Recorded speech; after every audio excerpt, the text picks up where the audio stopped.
I never thought my own sister would silence me at her wedding. Olivia had always loved attention. From school plays to family dinners, she knew how to make every spotlight hers. I used to admire that confidence, until it turned into something else. Do you have such a person that loves attention? My name is May. Let me tell you my story. We were sitting in Mom's living room the day she told me I wouldn't be giving a speech. The wedding binder lay open on the coffee table. She looked up from her notes, not even blinking. Maya, I think it's better if only the maid of honor speaks. We don't want to drag things out. I laughed, thinking she was joking. But I'm your sister, I said. She smiled. Exactly. Let's keep it simple. The words burned. I had spent weeks helping her pick colors, plan the menu, even write her vows when she couldn't find the right words. But apparently my voice didn't fit her vision. I nodded slowly. Sure, Liv. Whatever makes your day perfect. She didn't notice the crack in my voice. That was the moment I decided I didn't need a microphone to be heard. Olivia was the golden child. Even when we were kids, she got praise for things I quietly fixed behind her. When she forgot her science project in middle school, I carried it to school for her and didn't tell anyone. When she ruined Mom's new curtains with nail polish, I took the blame because Maya's more responsible. I didn't mind, at least not at first. I liked being useful. But as we got older, it stopped being help and started feeling like erasure.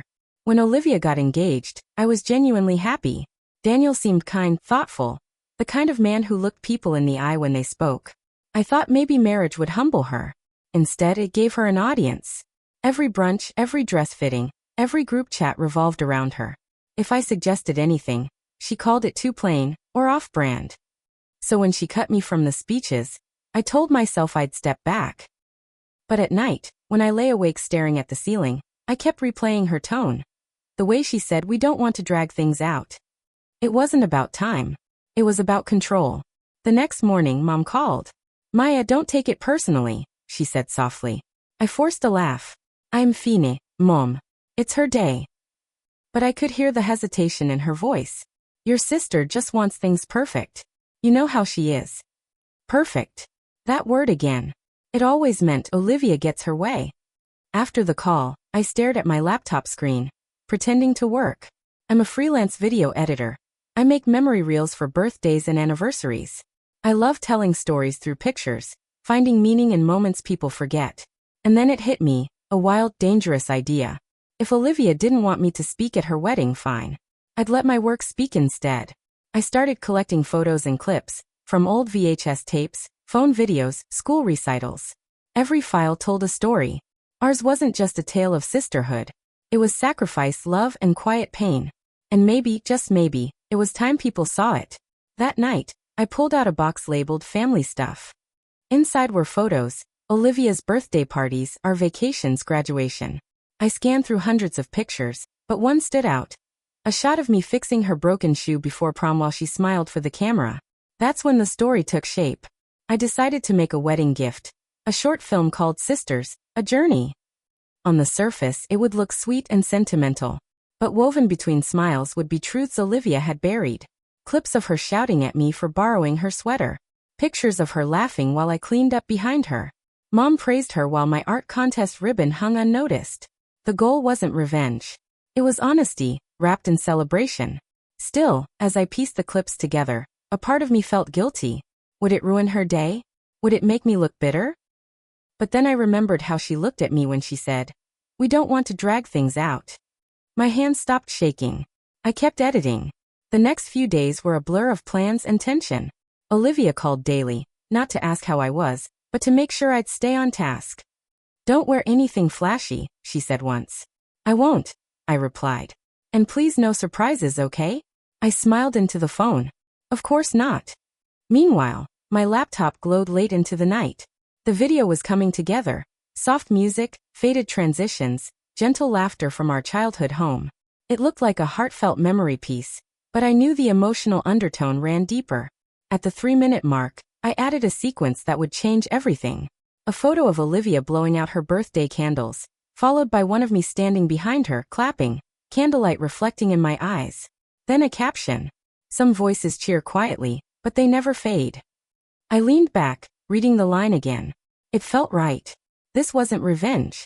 It was balanced. When I hit save, I felt calm, the kind that comes when you stop asking for space and start taking it. The rehearsal dinner was the first time I saw Daniel's family. They were warm and polite, the kind of people who asked questions and actually listened. Daniel's mom hugged me and said, "You must be the famous sister Olivia keeps mentioning." I smiled, pretending it didn't sting. Famous wasn't the word Olivia used when she talked about me. Throughout dinner, Olivia glowed in her white dress. Every time someone complimented her, she turned it into a story about herself. "I planned everything," she said, even though I had picked the flower arrangements and fixed half the budget. Halfway through the meal, she raised her glass. "To my family," she said. "Especially my sister Maya, who's been supportive in her own way." Laughter rippled through the room, but it wasn't kind. I clenched my jaw and smiled anyway. Daniel gave me a sympathetic look. I could tell he'd started to notice her tone. The way she always needed to be a step above. As the applause faded, I thought, "You have no idea, Liv. I'm about to give you the best speech of all," without saying a word. 2 days before the wedding, Mom dropped by with a basket of ribbons and candles. She said she wanted a peaceful talk. "Maya, please," she began, settling into my couch. "Don't make things difficult for your sister. You know she gets nervous easily." I raised an eyebrow. "She's not nervous, Mom. She's controlling." Mom sighed. "You always see the worst." I bit my tongue. If only she knew how many times I'd stayed silent to keep the peace. She looked around at my open laptop. "What's that?" "A video gift," I said casually. "Just memories. She'll like it." Mom smiled, relieved. "That's thoughtful. See? You girls will be fine." I nodded. "Sure." When she left, I stared at the footage playing on screen. Olivia in her glittering prom dress, then me taping her hem, unseen in the corner.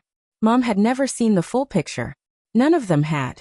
And in 2 days, they finally would. The morning of the wedding was clear and warm. I arrived early, carrying my camera bag and the small flash drive that held my video. The hotel ballroom buzzed with chaos. Florists rushing, makeup artists whispering, photographers snapping away. Olivia looked stunning in her gown. I'll give her that. When she saw me, her smile froze halfway. "Maya," she said, glancing at the clock. "Don't be late for the family photos." "I'm right on time," I said. Her bridesmaids whispered behind her. I caught one of them smirking. I didn't care. I was done shrinking myself to fit her idea of me. As she adjusted her veil, I caught her reflection in the mirror. For a split second, she looked nervous. Maybe even scared. "Everything okay?" I asked. She blinked, forcing a smile. "Of course. It's my perfect day." I nodded. "It will be." I tucked the flash drive into an envelope labeled "For the newlyweds," from Maya. Then I handed it to the event coordinator with calm confidence. My heart beat steady. My gift was ready. The ceremony went smoothly. Olivia glided down the aisle like a queen, and Daniel looked at her like she was the only person in the world. I couldn't deny, it was beautiful. I clapped, smiled for pictures, hugged relatives, and played my part. When the reception started, the lights dimmed to a golden glow. The speeches began, laughter, tears, toasts filled with memories. I stayed quiet, pretending not to notice the small empty spot where my name could have been on the program. Finally, Olivia took the microphone. Her voice trembled just enough to sound humble. "I'm so lucky to have all of you," she said, beaming.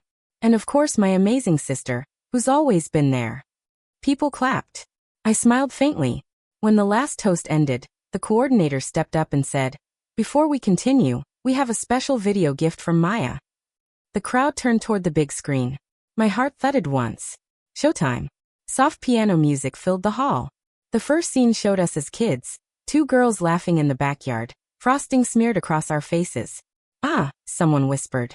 Then came clips of birthdays, vacations, family dinners, warmth and nostalgia filling the room. I saw Olivia relax, smiling proudly. But the tone began to shift. A clip of me fixing her torn costume before a recital. Another of her stormed off while I cleaned up confetti alone. Then our high school graduation. Olivia giving a speech while I sat clapping in the crowd. Murmurs started. Guests exchanged looks. A line of text appeared on screen.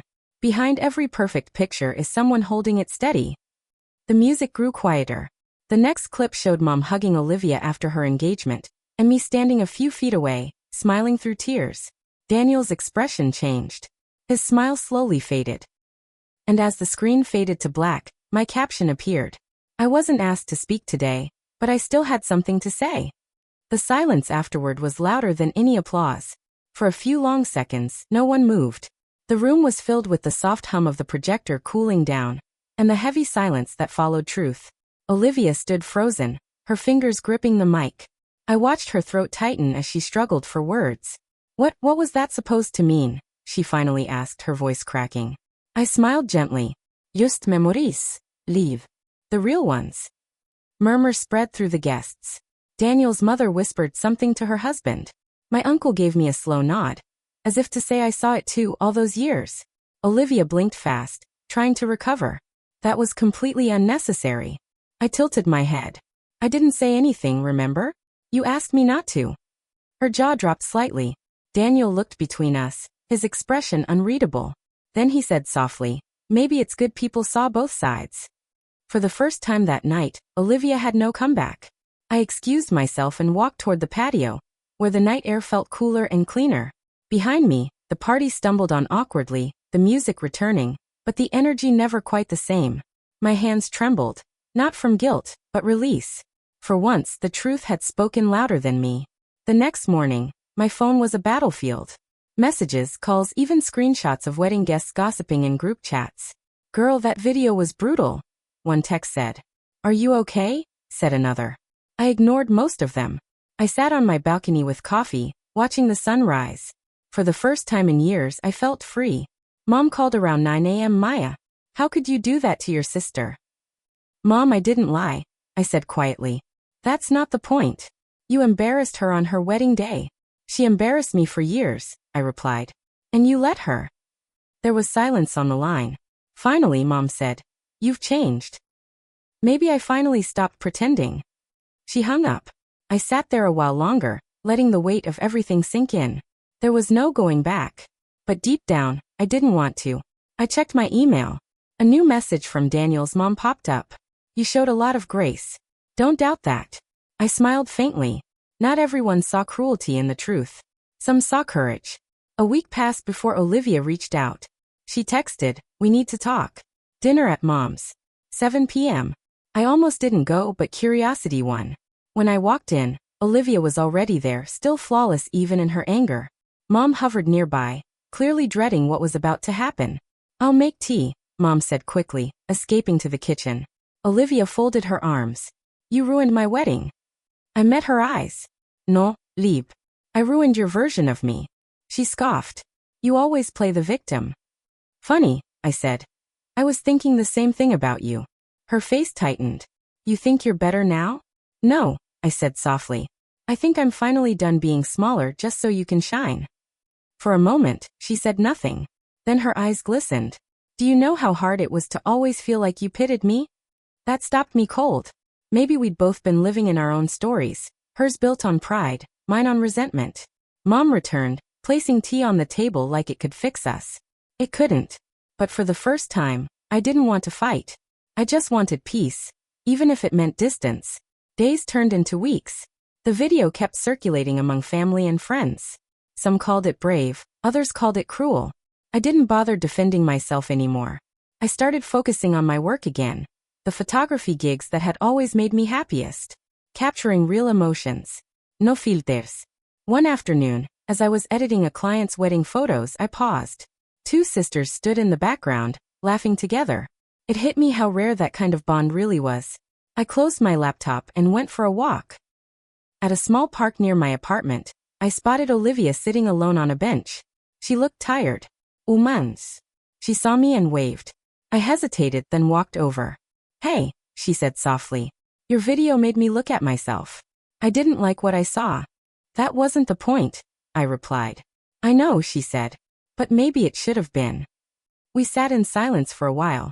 For the first time, it didn't feel like a competition. Just two sisters, finally talking without needing to win. A month later, Olivia sent me an invitation in the mail. It wasn't for another wedding or celebration. It was for a photography exhibit, mine. The card read, You once said truth belongs in the light. Let's show it there.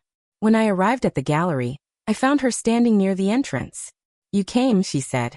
Would have been rude not to, I teased. We walked through the hall together. My photos hung on clean white walls. Candid moments, tears, laughter, all the small truths people try to hide. Olivia stopped at one picture. The two of us as kids, frosting on our cheeks. "That one's my favorite," she whispered. "Mine too." She turned to me. "I never said thank you for holding things steady when I couldn't." I smiled, ice soft. "You just did." As people moved around us, for once, I didn't feel invisible. The silence between us wasn't heavy anymore. It was peaceful. And maybe that was the real gift all along. Not revenge, but release. After the exhibit, life slowed down. For the first time, peace didn't feel boring. It felt earned. Olivia and I texted sometimes. Nothing deep, just small things. "Saw your photo in a magazine." Or "You'd love this cafe." It wasn't sisterhood yet, but it was a start. Mom called one evening, her voice uncertain. "You girls seem better," she said. "We're trying," I answered. She hesitated, then added, "I owe you an apology too. I didn't see what I should have." I swallowed hard. I'd waited my whole life for her to admit that. "Thanks, Mom. That means a lot." Silence filled the line, but it wasn't uncomfortable. After we hung up, I scrolled through my gallery. The photos told stories of pain, love, and second chances, not unlike my own. That night, I added one last image to my upcoming project folder.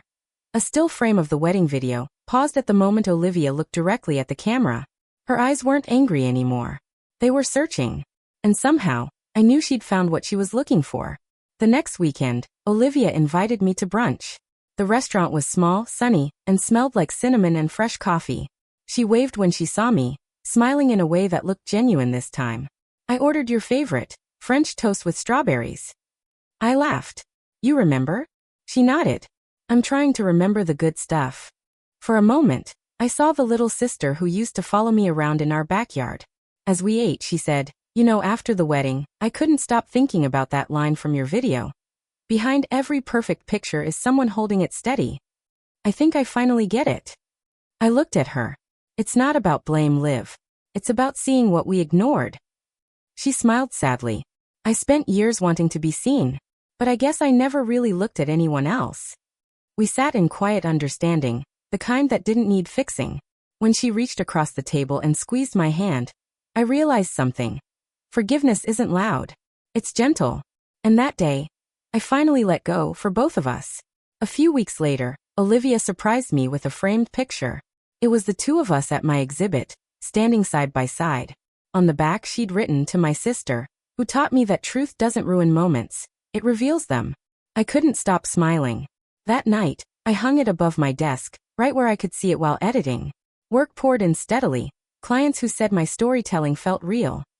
I guess people can tell when your art comes from healing instead of hurt. Then one afternoon, Daniel called. I hadn't spoken to him since the wedding. "Hey Maya," he said. "Olivia told me to thank you. You helped her grow up more in 2 months than I could in 2 years." I laughed. "I'm not sure that was my plan." "Maybe not," he said. "But it worked." When we hung up, I looked around my apartment, small but warm, filled with light. I realized I didn't need grand revenge or big speeches anymore. Sometimes the best kind of closure is simply living well. Fall came quickly that year. Leaves painted the streets gold and orange, and the air carried that crisp scent of change.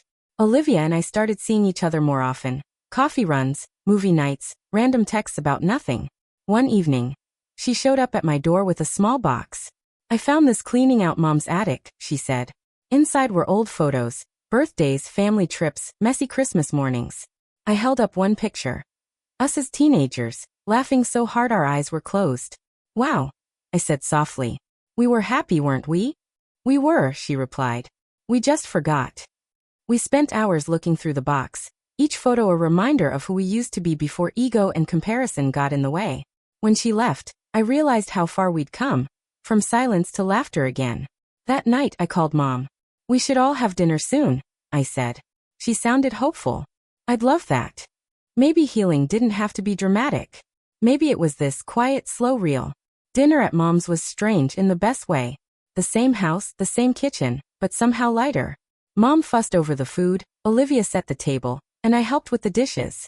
Simple things, but they felt brand new. At the table, Mom looked at us and said, "I used to think love meant keeping the peace. Now I know it means facing the truth, even when it hurts." Olivia nodded. We all learned that lesson the hard way. I smiled. But at least we learned it together. For the first time in years, laughter filled the house again. It wasn't perfect. Nothing ever is, but it was honest. After dinner, Olivia walked me to my car. Maya, she said softly. You know that speech you never got to give? Yeah. She handed me a folded note. Write it anyway. I want to read it. As I drove home that night, tears blurred my vision, not from pain, but peace. The story that began with silence was finally ending with understanding.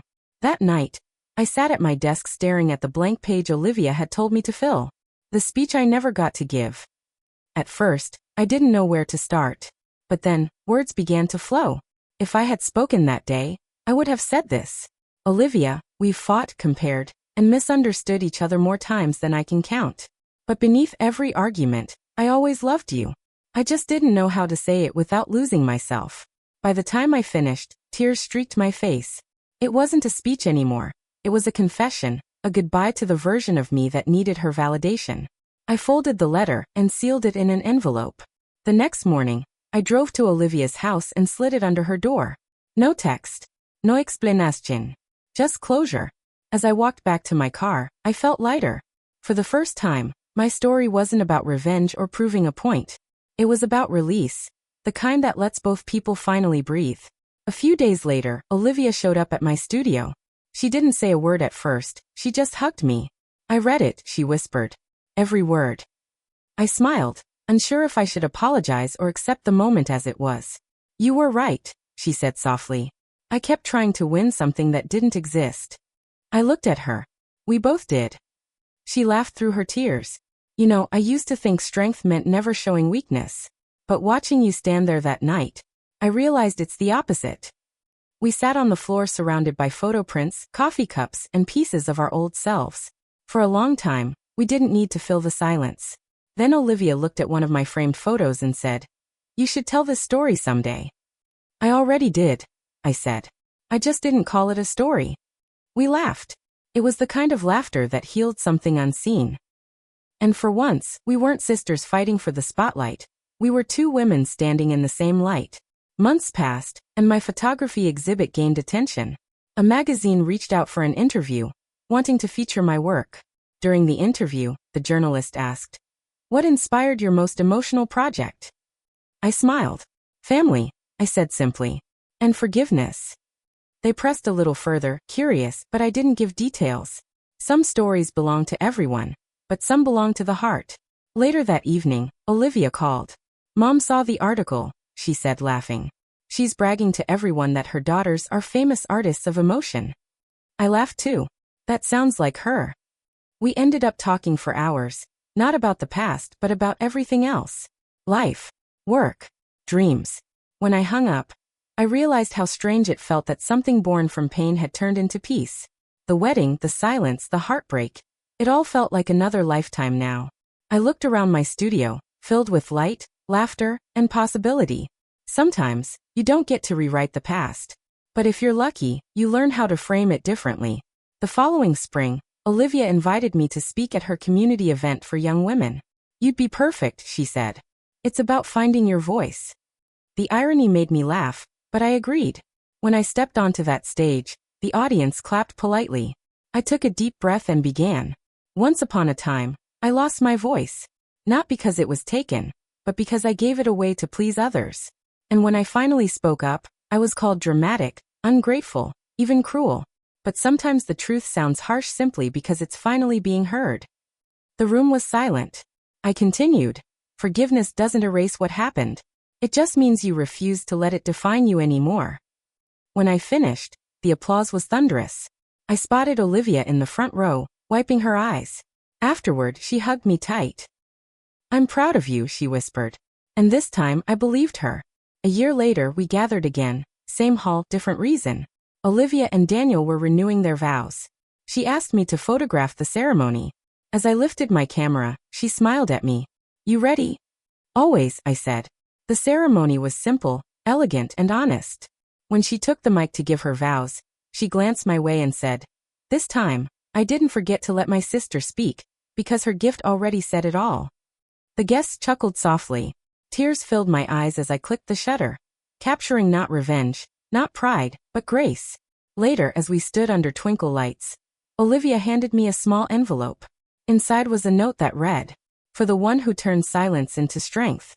I looked up at her, smiling. "Guess we finally learned how to speak." She nodded. "And to listen." The night was warm, the music soft, and for once, everything, absolutely everything, felt right. Because sometimes the best revenge story ends in peace.